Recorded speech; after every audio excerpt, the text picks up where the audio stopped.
तो सारे संसार का जो आधार है वो सत्य है। सत्य सबको ताकत दे रहा है, सत्य सबको चला रहा है। ऐसा नहीं है कि सत्य केवल हिंदुओं का है या सत्य केवल मुसलमानों का या सिख या ईसाइयों का है, वो सबका है। ऐसा कोई है ही नहीं जो बिना सत्य के एक उंगली भी हिला सके। तो क्या है वो सत्य, उसको आज जानेंगे, उसको आज समझेंगे। तो सबसे पहले जानते हैं असत्य क्या है, झूठ क्या है।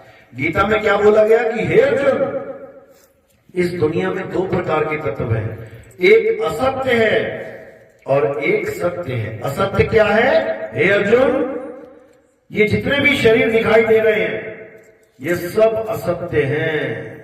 ये जितनी भी प्रकृति दिखाई दे रही है, सूरज चांद सितारे धरती आकाश, जो कुछ भी दिखाई दे रहा है खुली आंखों से, वो सब असत्य है। क्यों असत्य है? कारण क्या है? हे अर्जुन, असत्य वो है जो पल पल बदलता है, जो जन्मता और मरता है, जो कभी एक समान नहीं रहता, वो असत्य है। अब धरती असत्य है, आज यहां पर है, कल को पानी आया और सारी धरती काट के ले गया, कट गई। जब सूखा पड़ता है देखो धरती में कटाव आ जाते हैं, कट गई, असत्य है। सत्य कभी कटता नहीं है। पानी आज बरस रहा है, कल नहीं बरस रहा है। आज नदी इधर से जा रही है, कल को उधर से जा रही है। आज पानी इधर से जा रहा है, कल को इधर से जा रहा है, तो वो भी बदल रहा है। हवा, आज हवा इधर से आ रही है, कल को उधर से चल रही है, ये भी बदल रहा है। अग्नि, अग्नि भी बदल रही है, कभी धीमी हो जाती है, कभी बहुत तेज हो जाती है। आकाश, ब्रह्मांड, वो भी बदल रहा है। वैज्ञानिक भी कहते हैं कि ब्रह्मांड पल पल बढ़ता ही जा रहा है, बढ़ता ही जा रहा है। तो ये सब असत्य है। जब मिट्टी असत्य है, पानी असत्य है, तो दो असत्य को मिला के, यानी मिट्टी और पानी को मिला के एक मूर्ति बना दी जाए तो क्या वो सत्य हो जाएगी? दो असत्य को मिला के सत्य नहीं हो जाएगी, वो असत्य ही है। क्यों? पहले दिन इतनी सी बनी, दूसरे दिन और बड़ी बनी, तीसरे दिन और बड़ी बनी, चौथे दिन और बड़ी बनी, करते करते 100 फुट की मूर्ति बन रही है, रोज बदल रही है।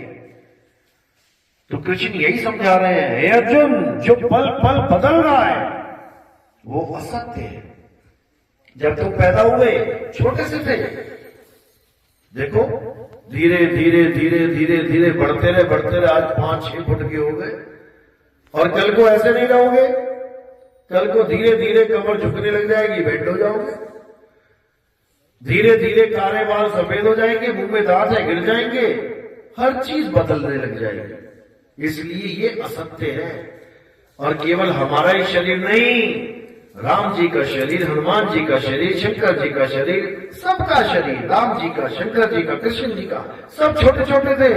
देखो बड़े होते गए होते गए होते गए बदल रहे। छोटे से थे, गुरु जी के पास गए, जंगल में सीखने विद्या, वहीं सीता से स्वयंवर में जीत के ले आए। देखो छोटे से गए थे और शादी करके ले आए बड़े होके। बदल रहे हैं, हर चीज बदल रही है। कोई ऐसी चीज है ही नहीं जो बदल रही है, क्योंकि ये संसार का नियम ही बदलाव है।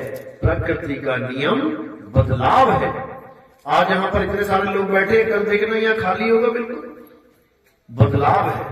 आज कोई तीर्थ में मेला लगा है, दुनिया भर के लोग खूब चमाचम, खूब डीजे बज रहा है, खूब नाच रहे हैं, प्रोग्राम खत्म हो गया, सुनसान हो गया। तो ये सब होता ही आएगा, ये बदलाव है। बदलाव में ही असत्य है। और सत्य क्या है? हे अर्जुन, सत्य केवल एक है जो कभी बदलता नहीं है, वो कभी जन्मता और मरता भी नहीं है, उसका कभी जन्म और मरण होता ही नहीं है। ना तो उसे शस्त्र काट सकता है, ना अग्नि जला सकती है, ना वायु सुखा सकती है, ना जल भिगो सकता है। सत्य का कभी भी बाल बांका नहीं हो सकता। तो क्या है सत्य? कुछ याद आया सुन के? क्या है जिसे अग्नि जला नहीं सकती, वायु सुखा नहीं सकती, जल भिगो नहीं सकता? आत्मा। सबने सुना है, किसने नहीं सुना ये नाम कभी? सबने सुना है आत्मा नाम? हाथ खड़े करो जरा, जिसने सुना है वो करना। सबने सुना है, देखो एक भी ऐसा नहीं होगा जिसने आत्मा नाम नहीं सुना। अपनी अपनी आत्मा लेके आए हो सब, किसी की घर तो नहीं छूट गई? खाना वाना बना रहे हो, जल्दी चलो सत्संग है, वहीं छोड़ के आ गई हो तो चूल्हे के पास, ऐसा तो नहीं ना? सब अपनी अपनी आत्मा लेके आए ना? जल्दबाजी में पता लगा टीवी देख रहे थे, वहां टीवी के पास पड़ी रहेगी, तुम जल्दी से भागा इधर। सब अपनी अपनी आत्मा लेके आए हो। ऐसा कोई भी नहीं है जो अपनी आत्मा कहीं छोड़ के आ गया हो। सब अपनी अपनी आत्मा लेके आए हो। जैसे सब अपने अपनी चप्पल लेके आए हो, सब अपने अपने जूते लेके आए हो, अपने अपने मोबाइल लेके आए हो। अभी सबकी चप्पलें यहां रख दें और बोला जाए अपनी अपनी चप्पल उठा लो, सब उठा लेंगे। अपनी अपनी की पहचान है। अभी सबके मोबाइल रख दिए जाए, ले ले भैया अपना मोबाइल, सब अपना अपना लेके चले जाएंगे, क्योंकि सब लोग उन चीजों को जानते हैं जो वो साथ में लेके घूमते हैं। अब घूमते तो बेटा आत्मा को भी लेके हो। ऐसी कोई जगह नहीं है जहां आत्मा को लेके नहीं घूमते। लेकिन अभी तुमसे पूछा जाए आत्मा होती कैसी है? आत्मा काली है, गोरी है, लंबी है, मोटी है, छोटी है, नाटी है, गोल है, चकोर है, कैसी है? ठंडी है, गर्म है, ऊंची है, नीची है? कोई जवाब नहीं दे पाएगा। किसने अपनी आत्मा को जाना है? हाथ खड़ा करना। किसी ने अपनी आत्मा को जाना आज तक? शरीर को सबने जान लिया ना? हजारों फोटो में तुम्हारी फोटो कौन सी है एकदम निकाल लोगे, ये हूं मैं, ये कैसे पहचाना? अपने शरीर से, क्योंकि तुमने आज तक शरीर को ही जाना है। खुद के शरीर को जाना, अपने माँ बाप के शरीर को जाना, अपने पति के शरीर को जाना, बच्चों के शरीर को जाना, गांव वालों के, शहर वालों के, देश वालों के शरीर को जाना, लेकिन आत्मा को नहीं जान पाए। ना अपनी आत्मा को जान पाए, ना अपनी माँ की आत्मा को जान पाए, ना अपने भाई बहन पति बच्चों की आत्मा को जान पाए। आत्मा का तो केवल तुमने नाम ही सुना है, इससे ज्यादा कुछ नहीं जान पाए। अब आत्मा क्या होती है अच्छी तरह समझना है इसको। जैसे पंखा, बल्ब, हीटर, गीजर, प्रेस, इन सबको यानी इन सब शरीरों को कौन चलाता है? करंट चलाता है। क्या बिना करंट के पंखा हवा दे सकता है? क्या बिना करंट के बल्ब जल सकता है? क्या बिना करंट के प्रेस गर्म हो सकती है? क्या बिना करंट के एसी ठंडी हवा दे सकता है? नहीं दे सकता। यानी जो कुछ भी हो रहा है करंट की वजह से हो रहा है। अब करंट कैसा होता है? क्या करंट के 3 पर होते हैं? पंखे के तो होते हैं 3 पर, शायद करंट के भी होते हो, पक्का है? बल्ब गोल गोल है, शायद करंट भी गोल गोल होता हो बल्ब की तरह, ऐसा तो नहीं होता। प्रेस देखिए ना, प्रेस त्रिकोणी सी होती है, आगे को चोंच होती है, पीछे को पूरी चौड़ी होती है। करंट कैसा होता है? प्रेस की तरह होता है। कुछ तो होता है ना करंट।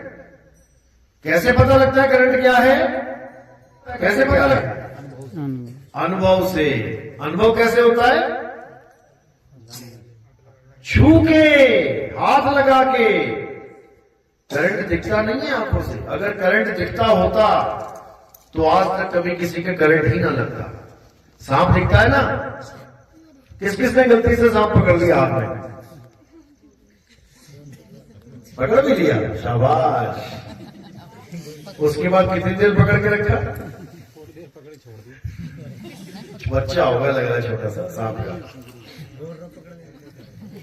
अगर सांप और करंट एक जैसे ही है, अगर गलती से सांप पकड़ भी लिया ना और देख लिया क्या है तो ऐसे छोड़ोगे एकदम, और जब करंट लगता है तो कैसे छोड़ते हो? ऐसे ही छोड़ते हो। दोनों एक से ही है, क्योंकि पता है मृत्यु हो जाएगी, मौत हो जाएगी। तो इसी प्रकार करंट को अनुभव किया जा सकता है, करंट को देखा नहीं जा सकता। अगर देखा जाता होता तो आज तक किसी को करंट लगता ही नहीं, क्योंकि सामने दिख रहा है, तार में करंट दिख रहा है, कोई छूता ही नहीं। कब छू लेते हैं? अनजाने में, पता नहीं होता इसमें करंट है, छू लिया, लग गया झटका। झटका लगा है सबको? कोई है ऐसा जिसको आज तक करंट का झटका नहीं लगा? हाथ खड़ा करो, ये देखो हैं कुछ लोग, बहुत अच्छी बात है। अब पूरी रात हम करंट करंट करंट झटका झटका करते रहे तब भी ये समझ ना पाएंगे बात किसकी चल रही है। किस किस को करंट लग चुका है, हाथ खड़े करो।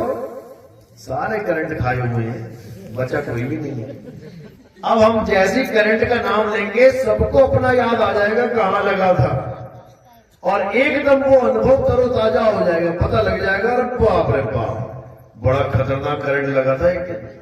उस अनुभव को आप सारी उम्र याद रख सकते हैं। लेकिन जिसने कभी करंट का झटका खाया ही नहीं उसको तुम सारी रात समझाते रहो करंट का बड़ा तगड़ा झटका होता है, कैसा होता है, ऐसा ऐसे लगता है, अरे नहीं भाई इससे भी ज्यादा ऐसा, अरे नहीं इससे भी ज्यादा ऐसा। अरे भैया ऐसे नहीं पता लगेगा, छू के पता लगेगा। जिस दिन छू लेगा उस दिन ऐसे ऐसे ऐसे करेगा आप समझ में आ गया भैया कैसा, ऐसे नहीं समझ में आ सकता। तो इसी प्रकार आत्मा भी ऐसे समझ में नहीं आ सकती। मैं सारी रात चिल्लाता रहूं आत्मा आत्मा आत्मा, तुम सुन तो लोगे लेकिन तुम्हें समझ में नहीं आएगा ये आत्मा क्या होती है। आत्मा करंट का बाप है। करंट केवल मशीन चलाता है, मुर्दे को चला सकता है क्या? कोई आदमी मर जाए तो उसके स्विच लगा दो नाक में, शायद चल पड़े, चल जाएगा क्या? करंट भी आ गया तब भी नहीं चल पाया। तो सोचो एक आत्मा कैसे चला रही है इसको। ये सारी बॉडी, ये शरीर मिट्टी का, आत्मा चला रही है। सोचो कितना जबरदस्त झटका दे रही होगी ये बॉडी को, जो मुर्दे को जिंदा कर रखा है। मुर्दा है ये शरीर। किसको लगता है ये शरीर जिंदा है? किसको लगता है कार जिंदा है? कार जिंदा है कि मुर्दा? कार जिंदा होती है कि मुर्दा? मुर्दा। मुर्दा तुमसे 1000 गुना तेज भाग रही है। तुम 20 की स्पीड में भागते हो, वो 220 में भाग रही है। मुर्दा भाग रहा है। मतलब देखने में लग रहा है कि वो जिंदा है, क्यों? खूब जा रही है उड़ती हुई, धुआं उड़ाती हुई, खा भी रही है निकाल भी रही है, पेट्रोल खा भी रही है, धुआं निकाल भी रही है, भागती चली जा रही है। अब चलती चली जा रही है, इसलिए अगर कोई उसको कहने लग जाए कि कार तो जिंदा होती है, मैंने देखी है चलती हुई, मैं देखता हूं वो चलती हुई, जिंदा होती है वो, तो क्या जिंदा होगी वो? नहीं हुई। इसी प्रकार हम रोज देखते हैं शरीरों को चलते हुए, हम रोज देखते हैं शरीरों को खाते हुए पीते हुए, हम रोज देखते हैं शरीरों को भागते हुए नहाते हुए धोते हुए। तो केवल चल रहे हैं, खा रहे हैं, पी रहे हैं कार की तरह, तो क्या वो जिंदा हो गया? नहीं हुआ। शरीर जिंदा नहीं है, शरीर को जिंदा किया गया है। कार चलती नहीं है, कार को चलाया गया है। इसको समझ लेना है बस अच्छी तरह। कार किससे बन रही है? लोहे से, रबड़ से, प्लास्टिक से।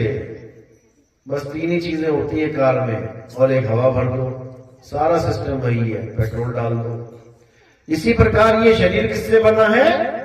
5 तत्वों से, आकाश, अग्नि, वायु, पृथ्वी और जल। इन 5 तत्वों में से जिंदा कौन है? जिसको तुम मिलने जाते हो कहते हो और कैसी हो हवा बहन? हाँ बहुत अच्छी हो। कितनी स्पीड से चल रही हो? आज तो 40 से चल रही हो। ऐसा तो नहीं हुआ कभी? तालाब में जाते हो और पानी भैया कैसे हो? आज कितना तापमान है? आज तो मैं 30 डिग्री सेंटीग्रेड हूं। ऐसा तो नहीं होता कभी। यानी तुम कितना ही 5 तत्वों के आगे बोलते रहो, वो कभी पलट के जवाब नहीं देगा। लेकिन 5 तत्व तो ये भी हैं। 5 तत्वों का ये शरीर है। कैसे पलट पलट के जवाब दे रहा? फटाफट तुम बोल तो सही। 1 गाली दे 4 देगा, 10 गाली दे 100 देगा, 1 घूसा मार 20 मारेगा। ये मुर्दा, जिसको हम मुर्दा कह रहे हैं, खूब गालियां दे रहा है, खूब लड़ रहा है, झगड़ रहा है, खूब नाच रहा है। किसकी वजह से? कौन है जो इसको सारी ताकत दे रहा है? आत्मा। अब आत्मा और शरीर, ये 2 चीजें हो गई। आत्मा और शरीर, शरीर यानी 5 तत्व। अब हम 5 तत्व तो है नहीं, ये तो हमें पक्का पता है। ना मैं हवा, ना मैं पानी, ना मैं अग्नि, ना मैं धरती, ना मैं आकाश। तो फिर मैं क्या हूं? 2 ही चीजें हैं, शरीर या आत्मा। तो मैं क्या हूं? आत्मा। आत्मा। और आत्मा क्या होती है? अविनाशी, अजर, अमर, यानी शरीर के मारे जाने पर भी आत्मा कभी नहीं मरती। अगर शरीर के मर जाने पे आत्मा मर जाए तो स्वर्ग और नरक कौन जाए? फिर कार्ड में क्यों लिखवाते हो कि पिताजी का स्वर्गवास हो गया? क्या मतलब होता है स्वर्गवास का? स्वर्ग में वास, यानी पिताजी पहले गांव की झोपड़ी में रहते थे, इधर टूटी फूटी झोपड़ी थी, अब मर के चले गए स्वर्ग में, राजा इंद्र के साथ बैठेंगे सिंहासन पे। अब यानी उनका प्रमोशन हो गया, अब वो टूटी हुई झोपड़ी में नहीं, अब राजा बन के बैठे हुए हैं स्वर्ग में। तो शरीर की मौत हो गई और पिताजी कहां चले गए? स्वर्ग में। तुम्हारा कौन? शरीर। और लिखा क्या कार्ड पे? मेरे पिताजी की मृत्यु हो गई, पिताजी चले गए स्वर्ग में, उनको मार दिया तुमने, और जो मरा उसका कोई जिक्र नहीं किया तुमने। शरीर मरा, शरीर को जला दिया, उसका तो कोई जिक्र नहीं किया। और पिताजी जो स्वर्ग चले गए उनको बेचारे को मार दिया तुमने। मेरे पिताजी मर गए, पापा मर गए, मम्मी मर गई, चाचा मर गया, दादी मर गई। जब मर ही गए तो फिर स्वर्ग कौन गया? अभी पापा चले जाए तुम्हारे दिल्ली, तुम क्या कहोगे? पापा मर गए। मम्मी चली जाए कहीं जयपुर शादी में, मम्मी मर गई। क्यों? ऐसा तो कभी नहीं कहोगे। ऐसा बोलोगे मम्मी यहां थी, चली गई जयपुर, पापा यहां रहते थे, अब चले गए दिल्ली, पता नहीं कब आएंगे। उनको नहीं मारोगे। लेकिन इस दुनिया को छोड़ के कोई चला जाए स्वर्ग में रहने तो उसको तुम मार देते हो। कोई नहीं मरता। ये जन्मना मरना आत्मा का काम है ही नहीं। तुम, तुम्हारे माँ बाप, तुम्हारे भाई बहन, तुम्हारे बच्चे शरीर नहीं है। शरीर तो उन्होंने धारण किया हुआ है। देखो कपड़े धारण कर रखे हैं। अब यहाँ देखो लाल, हरी, गुलाबी, नीली, ये तो कपड़े हैं। कोई कहे मेरी बहू नीली है, तेरी वाली पीली है, मेरी बहू तो हरी है। अरे भाई वो कपड़े हैं नीले, पीले, हरे, गुलाबी। बहू थोड़ी नहीं नीली पीली है, बहू तो कपड़ों से भिन्न है। चलो माना यहाँ भी चमड़ी है, कोई काली है, कोई पीली है, कोई सफेद है, पर ये भी बहू नहीं है, ये भी बहू के कपड़े ही हैं। बहू कौन है? आत्मा। आत्मा। तभी तो बहू शरीर छोड़ के जाएगी। मेरी बहू शरीर छोड़ के चली गई, शरीर छोड़ के चली गई यानी शरीर से तो कुछ अलग थी ना वो, तभी तो शरीर छोड़ के गई है। लेकिन लोगों को समझ में नहीं आता। लोग सोचते हैं हमारे रिश्तेदार मर गए, मर गए, मर गए। कोई नहीं मरता। इस दुनिया में कोई मरता ही नहीं है, क्योंकि सब अजर, अमर, अविनाशी है। और गाते भी हैं ईश्वर अंश जीव अविनाशी। अविनाशी। अब जीव को अविनाशी भी बोल रहे हैं और उसके बाद मरता हुआ भी बता दे रहे हैं कि मर गया। कभी मरता है नहीं सर। जीव कभी नहीं मरता। जीव सोई जो जुग जुग जीवे, उत्पत परलय माही, देह धरे भर में 84, निर्भय कबहू नाही। जीव कभी नहीं मरता, वो अजर, अमर, अविनाशी है। स्वर्ग नरक भोगता है, बड़े बड़े जाता है लोकों में, ऊंचे ऊंचे लोकों में, फिर पतन हो जाता है, नीचे जाता है, फिर ऊपर नीचे, ऊपर नीचे, ऊपर नीचे, चलते ही रहता है काम। फंस चुका है बेचारा इस भव सागर में। अब निकलने का एक ही रास्ता है। क्या रास्ता है? आत्मज्ञान, और कोई रास्ता नहीं। कोई कहे कि मंत्र जप के मुक्ति मिल जाएगी, नहीं मिलेगी। कि सारे मंत्र जपने लग जाओ, ओम कलियम हरियम शरियम सोम सत्यम, राम राम राम, अल्लाह अल्लाह, वाहिगुरु वाहिगुरु, हरे कृष्ण हरे राम, कुछ भी जप लो, मुक्ति मिलेगी नहीं। क्योंकि नाम है जप में, नाम है तप में, ना एकांत निवास में, और मुंह को कहां ढूंढे रे बंदे, मैं तो तेरे पास में। पास में। अब वो मेरे पास में है तो सतलोक में कौन है? 16 शंख योजन दूर सतलोक, उसमें कौन बैठा है भाई? जब वो मेरे पास है, यानी दो परमात्मा है, एक मेरे पास में है और एक मुझसे दूर है। दो परमात्मा है क्या? भाई रे दो जगदीश कहां से आया, कहो कौन बौराया। यानी कौन पागल हो गया जो कह रहा है एक परमात्मा पास है और एक सतलोक में बैठा है? फिर सतलोक में भी नहीं बैठा। सतलोक जाने के बाद तुम्हें एक ड्रामा और दिखाया जाएगा। अब हमने आगे जाना है, कहां? अलग लोक में। वहां कौन है? वहां अलग पुरुष है। अच्छा चलो चलते हैं। अलग लोग ले जाने के बाद फिर ड्रामा चालू। अब क्या करना है, अब और आगे चलना है। कहां? अगम लोक में। वहां कौन है? अगम पुरुष है। फिर उसके आगे और शुरू। अब कहां चलना है भाई? अनामी लोक में। वहां कौन है? पुरुष अनामी बैठा है। बताओ, 4 तो ये हो गए, एक पास में हो गया, 5 परमात्मा हो गए। 5 परमात्मा हो गए। द्रौपदी बन गए, तुम 5 पति हो गए तुम्हारे। और सारी वाणियां सब क्या कह रहे हैं? परमात्मा एक है। तो एक कहां है? एक कहां रहा फिर? सतपुरुष अलग, अलग पुरुष अलग, अगम पुरुष अलग, अनामी पुरुष अलग, और जो तुम्हारे अंदर है वो अलग। घट घट मेरा साइया सोनी सेज न कोई, और बलिहारी वा घट की जिस घट प्रगट होए। कहते बलिहार जाते हैं सबके पास, लेकिन जहां प्रगट हो जाता है वहां बलिहार जाते हैं। ज्यों तिल माही तेल है और ज्यों चकमक में आग, तेरा साईं तुझ में है, जाग सके तो जाग। अब मेरा साईं मुझ में है तो सतलोक में कौन है भाई? तो स्वर्ग में कौन है? तो गोलोक में, शिवलोक में, ब्रह्मलोक में कौन है? जब मेरा साईं मुझ में है तो असल में वो हमारे अंदर ही है। लेकिन अंदर का मतलब ये नहीं कि वो हमारी काया में है, हमारे शरीर में भी नहीं है वो। अगर परमात्मा हमारे शरीर में होता तो ये शरीर कभी मरता ही ना। परमात्मा शरीर में नहीं है। कौन है शरीर में? जीवात्मा। जीवात्मा है शरीर में। परमात्मा एक है और जीवात्मा अनेक है, अनंत है, गिन नहीं पाओगे। इसी को बोला जग में जीव अनंत, न जाने पीव को, और बहुत कहा समझाए 84 के जीव को। बार बार समझाता रहा, इतना समझाया, लेकिन ये ना समझ पाया। ये बेचारा धक्के ही खाता रहा। अब करना क्या है?